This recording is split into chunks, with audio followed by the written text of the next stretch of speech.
Matagal-tagal ding nag-time out sa showbiz sina Sunshine Dizon at Katrina Halili para sa kanilang new role bilang mommies. Hands-on daw ang dalawa sa kanilang mga anak, pero may plano nga ba silang magbalik showbiz? May chika si Nelson Canlas. Kakaibang Sunshine Dizon at Katrina Halili ang nakita ng mga kapuso ng mag-guest sila sa show ni Regine Velasquez na Sarap Diva.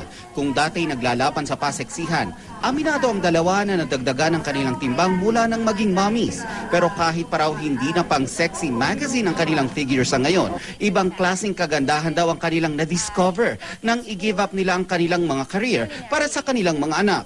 Dalawa na ang chikiting ni Sunshine, kapapanganak lang nung Setyembre ni Katrina sa kanilang baby ni Chris Lawrence. Kita ko sa inyo. Papakita na Ayan. yan. Oo. So, yan si Doreen. Ayan na si Doreen. 1 year and 6 months na siya. Yan naman si Anton. Ayun na pala si Anton. Anton is 4 months. Mahirap talaga. Siyempre, given na yun. Pero masarap yung feeling na may baby.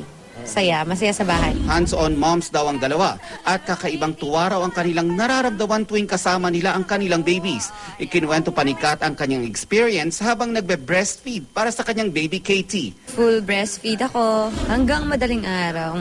Gustong gusto ko kaya nga ayoko mawala sana yung breastfeed kasi iba yung feeling Yun yung time na bonding namin. Tapos parang feeling mommy ka talaga pag nagbe-breastfeed ka.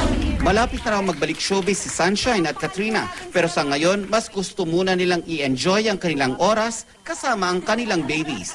Nelson Canlas updated sa Showbiz Happenings.